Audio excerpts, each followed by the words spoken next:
Welcome to English 3E. This is class 27. We are on unit 4 and we're working on questions 9 to 11 today. And I am Jillian Percy. Here are some of the ways to reach me. I'm in the studio right now, 1-800-465-7144. You can also reach me at the WASA office after this for an hour, 1-800-667-3703. You can fax your work to me at 1-800-463-7852. You can email me a question, jillian.percy@nnecschools.org. You can also re-listen to a recording at capital G, capital P, ERCY, space, capital W, AHSA. Submit your assignments to student.work@nnec.on.ca. Remember to put your full name, lesson number, and assignment name or number on it. I get a lot of assignments, and if I'm not sure where an assignment goes, I don't mark it right away. I wait until I can talk to the student because each assignment has a different marking scheme.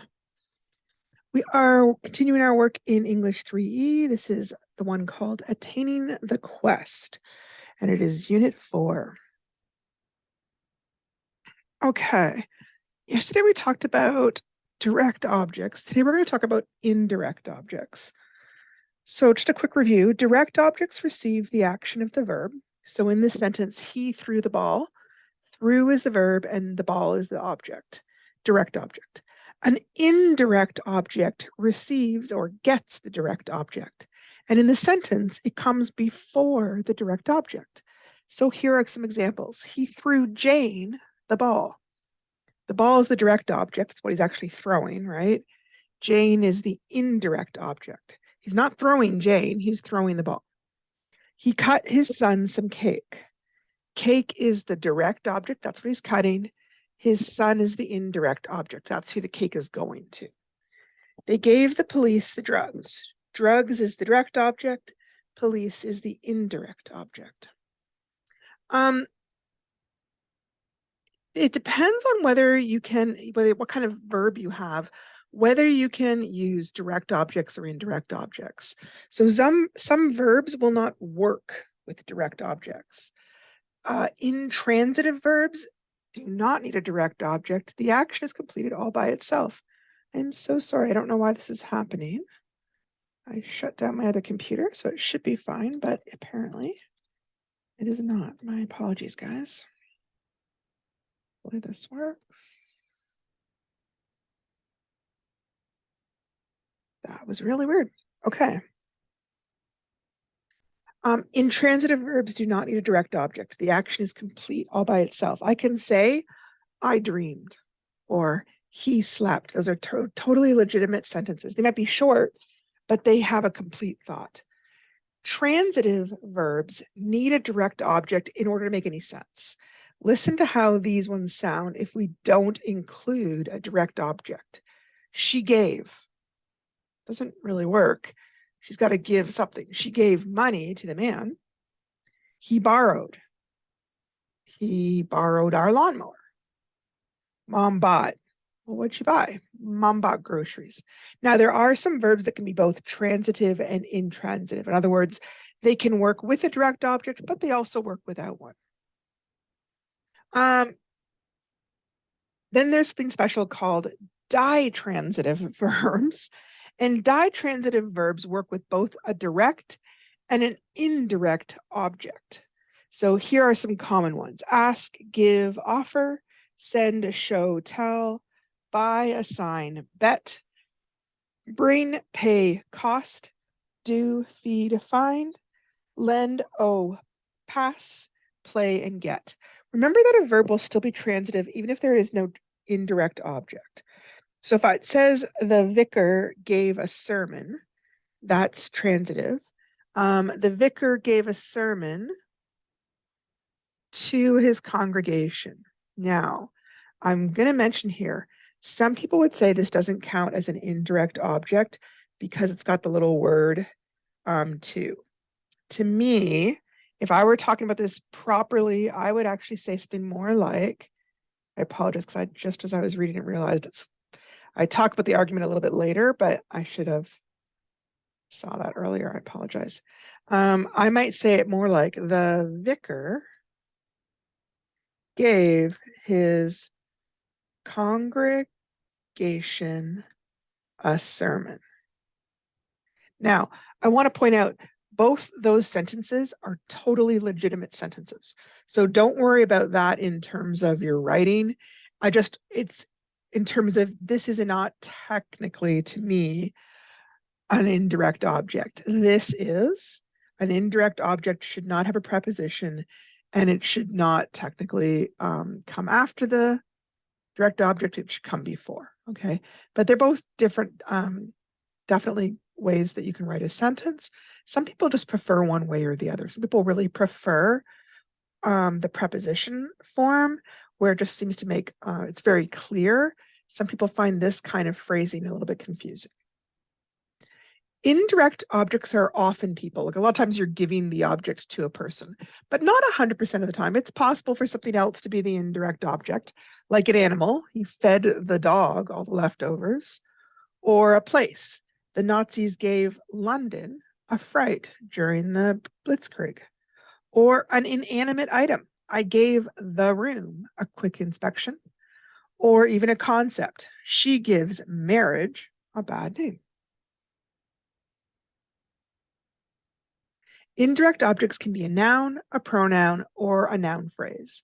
So, for example, I gave myself a broken arm when I fell out of the tree is a pronoun. The man bought her a new dress. I'm just going to highlight those so it's more obvious. Sorry. I gave myself. Oops. She drew her boyfriend a beautiful portrait. So she didn't draw her, well, she might have. She drew a portrait and she gave it to her boyfriend. Okay. Our neighbor borrowed, oh, that one isn't finished. Hang on, we're just gonna cut that one out. The mother bought her youngest child some new shoes.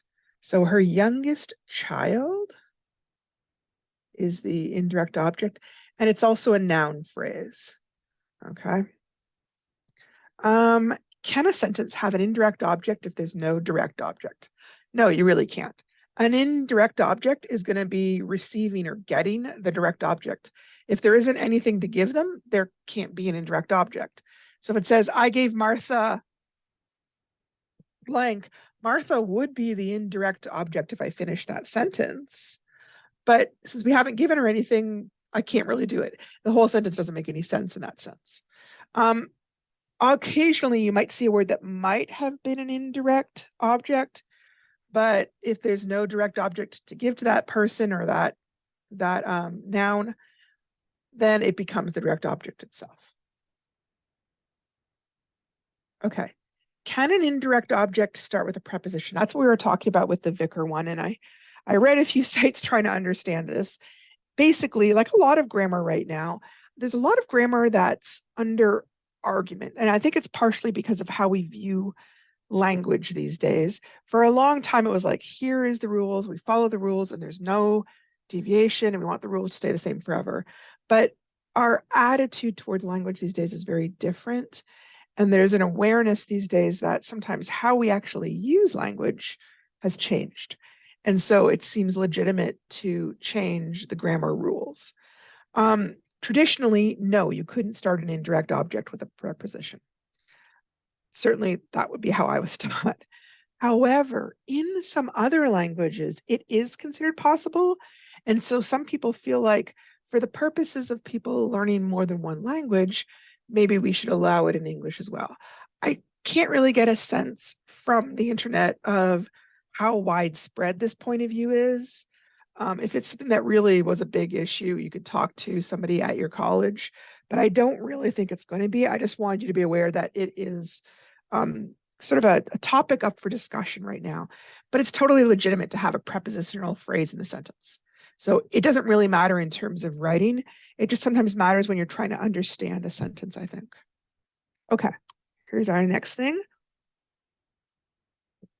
For this one, we're going to underline the direct object and then highlight the indirect object. So, can Leslie get our friends some tickets for Saturday's big game. Okay, well, Leslie's getting some tickets. Tickets is the direct object. And she's giving them to our friends. So we're going to highlight that. Alexander bought himself a new cell phone. So himself is who he's giving it to, which is kind of funny. But the new cell phone is what he actually got. The factory offered the villagers new jobs. So new jobs is what they're offering. And they're offering it to the villagers. He did the whole team a great favor. So he did a favor. Okay. We don't know what the favor is. They don't tell us. And he did it for the whole team. Okay. We should not loan anyone our lawnmower again. So this is interesting because it's a negative. So we should not loan. Anyone is, we don't want to go to anybody. Really got to phrase that exactly. The lawnmower is what we're not loaning. Okay. So it's not loaning and it's not being given to anyone. It's a little bit awkward because of the not, but just so you can see it, that's also why we included one with the question mark too there. Okay. All right. So today's assignments. I don't know if we're going to get to all of these assignments. We might not get down here to the bottom ones because the blame and walking are both really long. So the blame is a play, and then there's a question about it. Then there's a story called Walking, and there's 2 questions about it. And then again, I'm not sure if we're going to get to those next ones. Okay. So this is the play called The Blame, and you can see here from the picture, it's like a auto body shop. And there's a little activity here, which we're going to kind of discuss here. If you look at the suggested activity in the before you read section, they're asking you to make a sketch of the possible floor plan based on the stage directions down here. In the play, most of the action happens around the receptionist's desk. Where would you place the desk on the stage? The play takes place in the office section of an auto repair shop. Have you ever seen them, right? There's the office, and it's usually separated in some fashion from the actual auto repair area. So this one takes place in the office part. How do you picture the office looking? What kind of furniture might they have? Where's their desk? Is there places to sit for customers? Is there a spot for payment? Is there a spot for files? That kind of thing. We're trying to visualize the space to help us be able to picture the action that's going to happen in the story. And this is something that both directors and set designers do to picture where important furniture, doors, windows, and seats might go. Knowing the floor plan also helps the director imagine where to have the actors walk and talk as they move around the stage. Visualizing is an important reading strategy for understanding plays. So here is the initial description. It says, the scene takes place in the small office space of Hank the mechanic's auto body shop. Alicia is seated at the receptionist's desk and has removed her key bracelet from around her wrist and leans down and unlocks the bottom desk drawer. She takes out her tan wallet, and just as she relocks her bottom desk drawer, the phone rings. She places the wallet on the left-hand corner of her desk and answers the phone. Okay, and here is who is in the story. The cast: Alicia is the receptionist, Winston is a mechanic, Mai is a mechanic, Vinay is a mechanic, Hank is the owner, and Roger is the owner's son. So if we look at the picture right here, this to me with the garage doors is clearly the auto part. Over here is probably the office part. All right, let's take a look. Alicia. Hello, Hank the auto mechanic. Sorry, that sounds so awkward to me. Hello, Hank the mechanic auto body shop. How may I help you? He shuffles through papers looking for the appointment book. Winston comes in from the garage and goes towards the coffee machine that is in the corner of the receptionist's office. Alicia snaps her fingers at him and he looks up. Uh-huh, you want an appointment? For what time? She covers the mouthpiece of the phone and whispers to Winston. I'm going across the street for a sandwich. Can I get you anything? Winston nods and whispers his reply. I'll get my money. Alicia, 2:00 on Saturday? Let me check.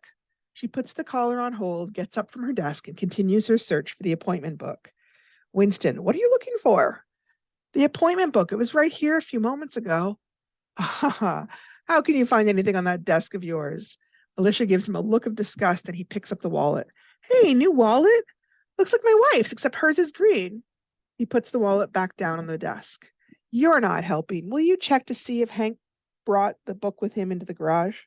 Sure thing. I need to get my money for that sandwich anyway. Hey, if I find the book, how about treating me to an assorted sub? Dream on. You can't blame me for trying. Winston leaves just as Roger, the owner's son, comes into the reception area. He looks around and sees Alicia going into Hank's office. Alicia is talking loudly to herself. Where is that darn book? Roger goes to the window and looks out. He pulls a package of gum from his left pocket, puts a piece in his mouth and starts chewing. He puts the rest back into his left pocket. He turns around and spots the tan wallet on Alicia's desk. He hears the rustle of paper coming from his father's office and looks in to make sure that Alicia is preoccupied.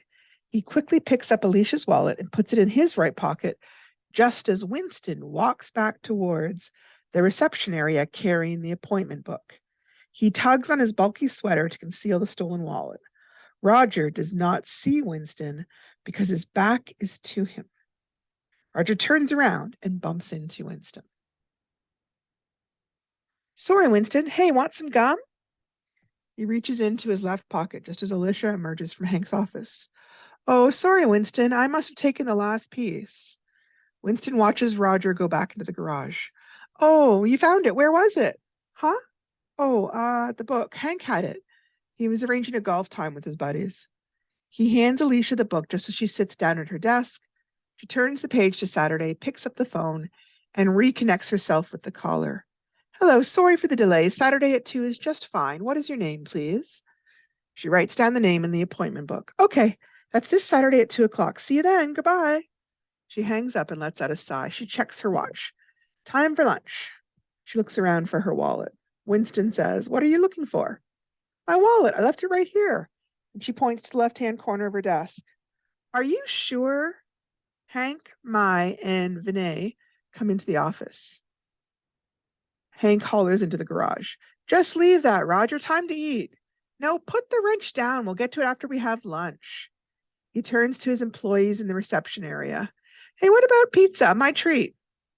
It'll have to be. Someone took my wallet. What? Are you sure? It's probably hidden in that mess of yours. Yeah, I'm surprised you can find anything in that clutter. Roger comes into the reception area and joins the rest. What's up? Alicia's missing her wallet. It was right here on my desk. She points to the corner of her desk. You saw it, Winston, remember? Winston shrugs his shoulders while eyeing the boss's son. I may have. I don't remember. You don't remember? How can you say that? You told me your wife had a wallet just like it, except that hers was green. Winston looks away from Roger and looks at Alicia. Wasn't that yesterday? No, I just got the wallet last night. Oh, I could have sworn it was yesterday. Well, it wasn't. I brought it in this morning and now it's gone. Roger says, What was your wallet doing on your desk anyhow? Most people lock them in their desk drawers. So now it's my fault? No, I'm just saying that people shouldn't leave things lying around. Hank says, Son, that's not the point. If one of my employees is stealing, I need to know about it. He looks at all of his employees, disappointment showing in his eyes. I don't know what to say. This is a matter of trust. If I can't trust my workers. Vinay, now hold on, Hank. You've known most of us for years. Have we ever given you reason not to trust us? And May says, What's that supposed to mean? Hold on a minute. No one is blaming you. Well, how else am I supposed to take Vinay's comment? I've only been working here for 10 months. The rest of you have been here for years. Hank says, So what? My son's only been working here for 3 weeks. No one is pointing fingers. Hank turns to Alicia. Are you sure your wallet is missing? Oh, so the blame is back on me, is it? She takes the key bracelet off her wrist and hands the keys to Hank. Go ahead, check. Alicia, I don't mean to imply. It's just that I can't imagine anyone stealing from this office. You'd rather believe that one of your employees is incompetent, is that it? Well, I am not. I may be a bit disorganized at times, but it has never cost you any business. We'll never know, will we? Hank, give me those keys. My, that is not necessary. I don't know, Hank. How else can we resolve this? Either we're dealing with a thief or a daft broad. Vinay, that comment is uncalled for. Alicia's been a top-notch secretary for this company for years. She has saved your hide on a number of occasions, and we all know what I'm referring to. Vinay looks away, embarrassed and ashamed. Hank says, could it have been a customer? We've not had any customers come through the door in the past 10 minutes. And since somebody did steal my wallet, it has to be one of you. I see only two options, Hank. We check Alicia's desk drawer or we check each other's pockets. Roger steps back from the crowd and removes the wallet from his pocket, but still has it concealed under his bulky sweatshirt. She's right, Hank. Let's just get this over with. Roger says, we can't strip search each other. That's illegal. Winston says, not if a police officer does it. Winston stares at Roger when he says that. There'd have to be probable cause, wouldn't there? Besides, it's embarrassing. Here, give me the keys, Dad. I'll check. Hank, give him the keys and get on with this. Are you sure, Alicia? It's not that I don't trust you, but stealing is a serious accusation.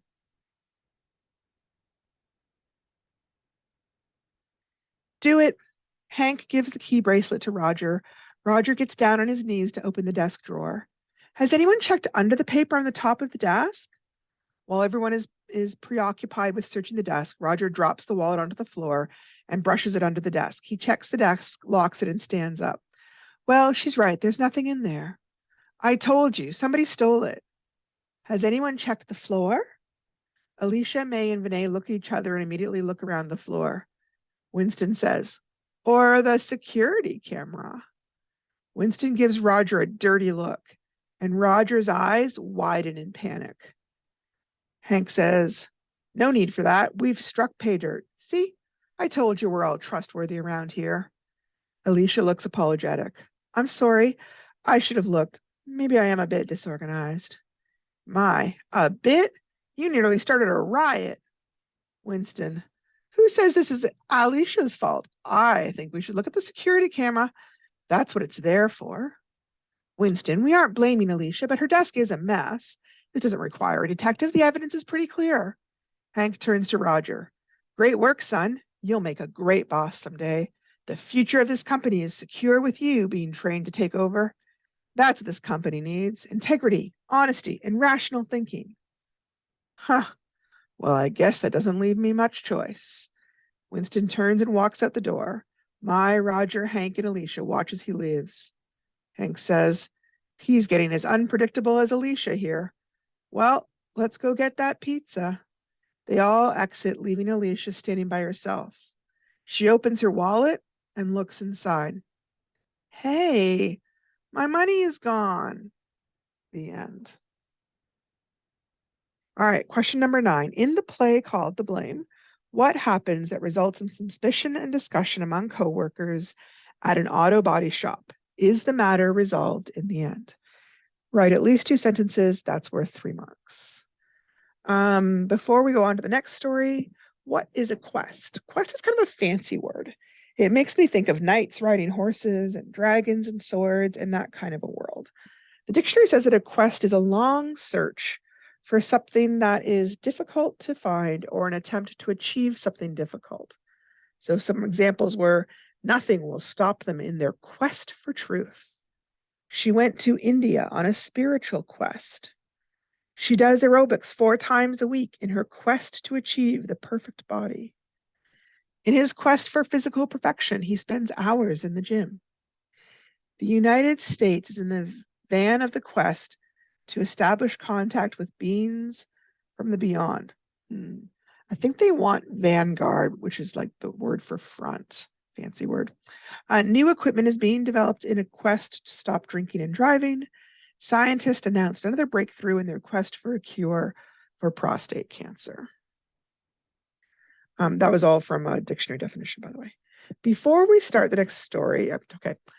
In fantasy worlds, quests are usually just spelled right out. Your quest is to rescue the princess. Your quest is to kill the dragon. Your quest is to find the lost heir to the throne. But in real life, we don't have quests spelled out for us that clearly. But we do still have quests, really. Maybe we have a quest for the job that will let us do our art but still pays the bills. Or maybe we have a quest to find a romantic partner that will love us for exactly who we are. A quest is like a goal that is so important, it overrides everything else. It drives us forward to keep trying to find what we're looking for. It often has a big emotional component, or it may have a lot to do with our personal identity. So this next story is called Walking. And as we look through this story, I want you to think about what Jackie's quest is. In this story, Jackie walks out of every situation that he finds difficult to handle. But one day, he walks into an opportunity that changes his life. Think of some situations where it's a good idea to walk out, and think of some situations where it's not a good idea to walk out. Now, I won't be able to read this entire story because it is really long, but I'm going to try to kind of get us started. Walking by Peter Ceruta.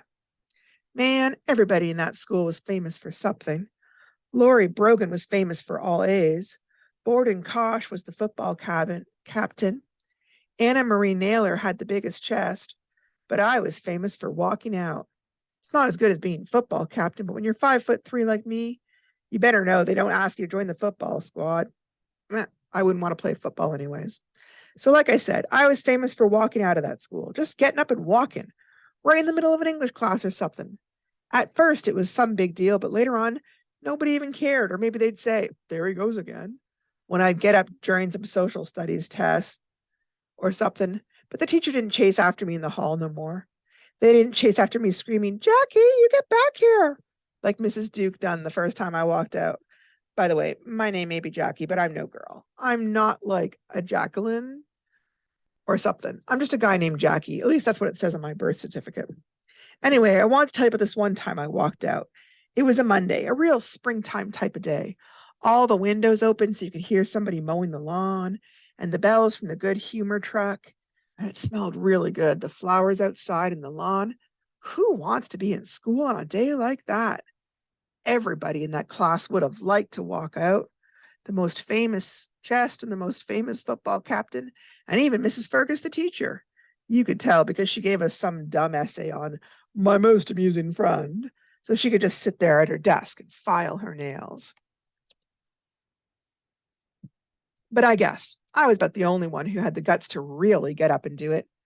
Nobody noticed or cared. Only reason I even noticed because you got to pay attention to yourself when your feet are moving. Out. That was about the only thought in my mind. Out. Behind me, some girl with a thin face and hot-shot hall monitor armband was saying, do you have a pass? But I kept walking. Just turned off my ears and let my feet do my talking. Walking. When I got out, first place I went was looking for that Good Humor truck. No luck. And then I remember what my dad always says about me eating candy and ice cream. Don't. I'm not supposed to eat them because they make me hyper. My dad likes me to eat fruit instead. That's okay because I like apples and stuff too. I just wish they sold apples off a truck like ice cream. The problem with apples is you got to go someplace special to buy them. You can't get them from a 7-Eleven or down at the beer and wine. About the only place I know to get fruit is a grocery store, and I hate grocery stores. Everybody always follows you around because you're a kid. They think you're going to steal. A long time ago, my dad said, I ever catch you stealing, I'll bust your hiney. He would too. I remember one time I went up to the grocery to buy some cream of mushroom soup for my dad's dinner. Man, they followed me from aisle A to aisle K. The guy who followed me around carried a box of spaghetti in one hand and pretended to be just some other shopper, but still didn't have a coat on and it was like January or something. I mean, is anyone that dumb? So while this guy's following me, who do I see but this girl from my typing class, Lydia McIntyre? Well, she's pushing a shopping cart and walking like she always does, like she's trying to touch her forehead with her nose. Nobody gives her look number 2, even though in our schools, she's the most famous for being a klepto. Just thinking about that grocery store made me mad. so my feet just kept walking right past it. Before I knew it, I was on Warren Avenue, which is up by my house. But instead of walking home, I went the other direction, over the Southfield Expressway. Warren's not bad if you compare it to a lot of streets in Detroit. The part I was walking in has lots of dentist office and business places and even a fortune teller called Mrs. Reader. But there's also a fruit and vegetable store up there. I didn't think the sign even had a name because all the sign said was fruits, vegetables. Later on, I found out that's the name of the store, Fruits, Vegetables. I don't think that's a very good name for a store, especially since they sell other stuff like milk and eggs and salami. Outside the store was a big table filled with grapes and watermelons and cans of tuna fish. I don't know why the tuna was out there either. A fat man in a purple apron was standing in the doorway, reading a book with a map on the cover. I don't trust people who read a lot. I squeezed past the man, and I really mean squeeze, because as little as I am, his stomach was so big it almost touched mine. And it wasn't just a beer belly like my dad. I'm talking fat face and arms and legs and fingers, probably toes too, if you could see them. Good morning, he said, or is it afternoon now? It was afternoon, but I just lifted my shoulders like I didn't know. I don't like people asking me questions. The apples didn't look too good, so it took me a long time to pick a couple out. While I was picking through them, a kid about my age or maybe older came through a swinging metal door in the back of the store. He was wearing a purple apron, too. The kid's face was so shiny you'd think his nose would slide right off it. Then there was his hair, and man, he never stopped fooling with it. Combing it, pushing it down, pulling it back. I didn't think he should be doing that around so much food. Hey, Pop, he said, I'm going over to take a look at Davy's new car. Oh, no, you don't, said the fat man, putting down his book. Both of them talked funny, like maybe they weren't born here. I pretended I was looking at grapefruit because it sounded like they were getting ready to fight, and I like to watch fights. You said I could go over to see that car, said the kid. I said you could do it after you cleaned out the walk-in. You done that yet? The fat man started to get kind of sweaty, like he knew they were going to fight. Can I come back tonight and clean the walk-in, said the kid, almost like he might back down. Who's going to open the store for you tonight? I've got classes tonight. Classes? I couldn't believe it. The man must have been 40 or 50 years old. Then I'll do it tomorrow, said the kid. And who's going to work the cash register while you're in back cleaning? I'll be at my citizenship class. You and your classes, said the kid. I was glad he said that because I felt like saying it too. The kid said, we wouldn't have these kind of problems if you'd hire someone else to work here, I thought his dad would belt him one, but he didn't. He just nodded his head and said, I know. I've got to put up another help wanted sign. You know what I thought about? I thought about all the times my teachers said, if I didn't pay attention and learn something, I'd never get a job. And this sounded like a job. I wondered if I would still have to go to school if I got a job. I said, you need somebody to work here, mister? He said, you know somebody who needs a job? I said, yeah, me. The kid busted out laughing. You? What are you, kid, 10 years old? People think just because your size is little, your age is little too. I hate that. I told him I was in high school, and he started laughing even harder. Around here, we can't get into school if you're not wearing your picture ID clipped on the collar or belt. Luckily, I still had mine on because he didn't believe me until I showed him the Cody High School ID.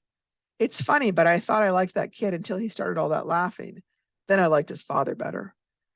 His father said, have you ever worked in a store? I sold things before, I said, which is really true because once a month, my dad and me rent a booth at the flea market and we sell stuff we make. What kind of grades do you get in school? He asked. And you could tell that grades in school would mean a lot to a man that old who still took classes. I said, mostly B's and C's. I didn't say what classes I got those grades in. If he wanted to think I got B's in advanced computerized chemical biology, that was his problem, because really I take all the R classes. R reading, R math, R study skills.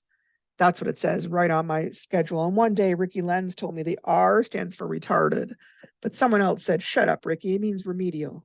I asked the old lady who taught me English what remedial means, and she said, needs improvement. That didn't sound so bad compared to retarded. But I guess you're thinking I should have told them they were remedial classes. Maybe I should have, but I don't like to put myself down. That's not stuck up. That's just being good to yourself. Because, man, it seemed like somebody was always putting me down for not being smart enough or tall enough, or because my hair is so short and red that I look like a battery all rusted out on top. Kids, and sometimes teachers called me Red or Pee Wee or Shorty.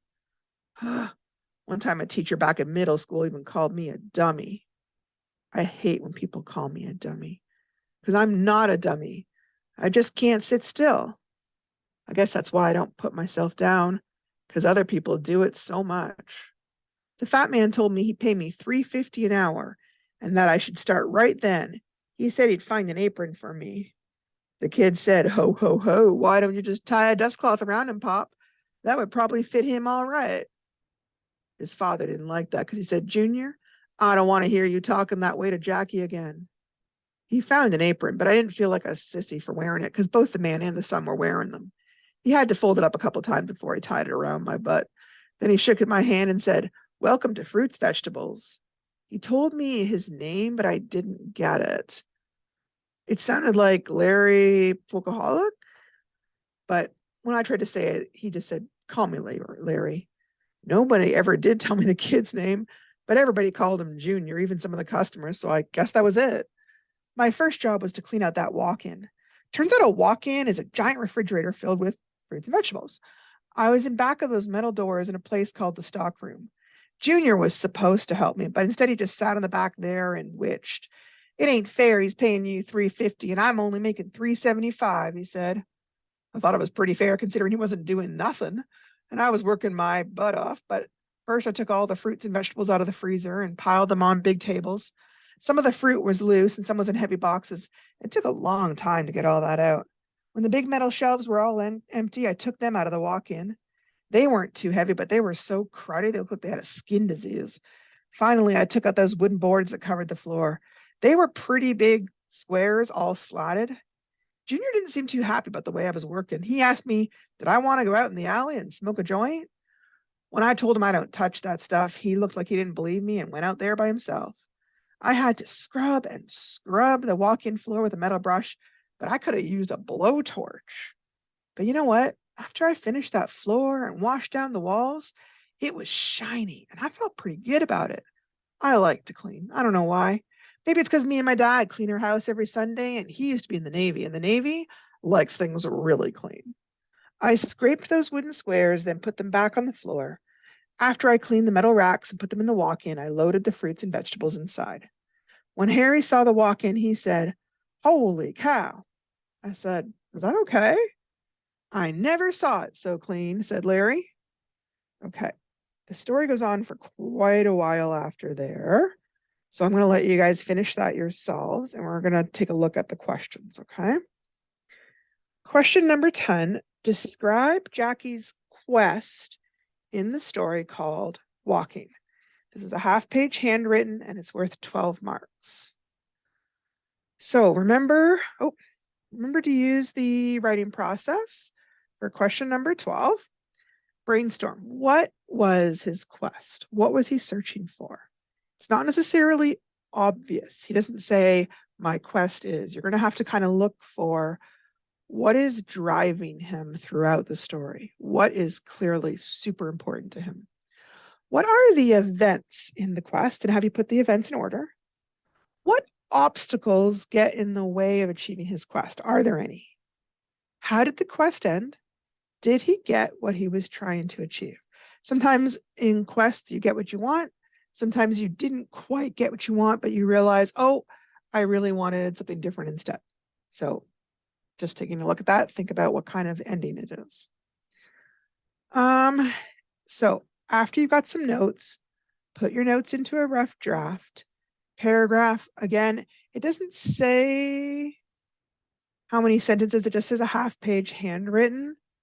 Generally, we've been working on about 5 to 6, maybe 7 sentences.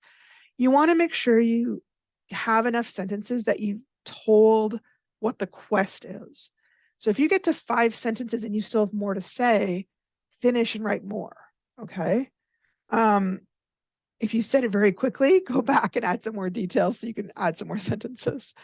After you've got your rough draft, then go through all those revision steps, right? important events in order. The big thing right now that I'm really, really looking at when I'm marking papers is I'm looking at your sentence structure.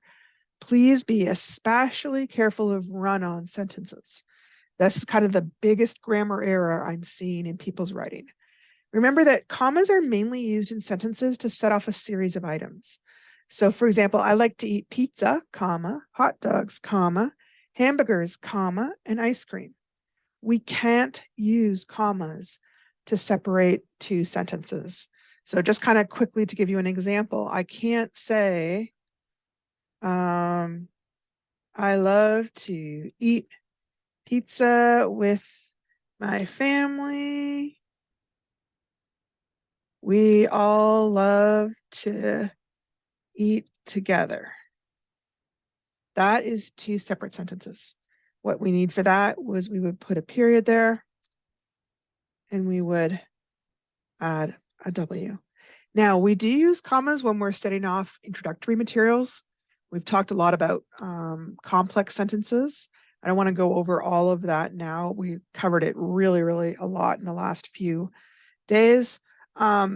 If you're finding that part confusing, skip it, work on simpler sentences, work on compound sentences.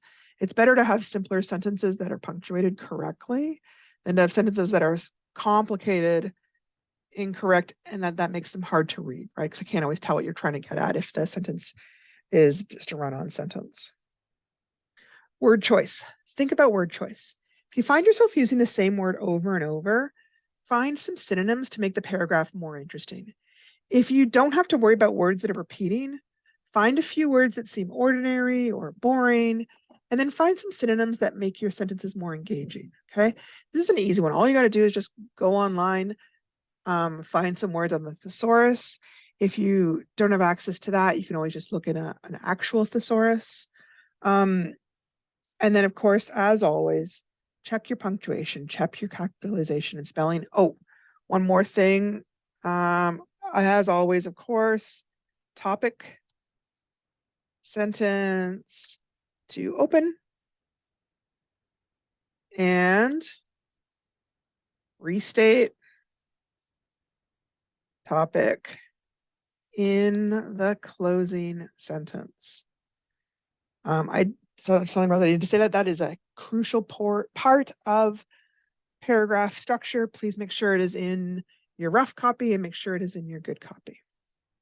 All right, question number 11. What is your opinion of the story title, Walking? Example, like, do you think it is a good title based on what you've read of the story, or why not? 2 or 3 sentences, 3 marks. So titles, hint. The title of a story is often meant to summarize or hint at the main idea or main theme of a story. Do you think the title of Walking reflects the story in a meaningful way? If yes, explain why you think so. If you don't think the title is a good one, explain why you don't think it works well.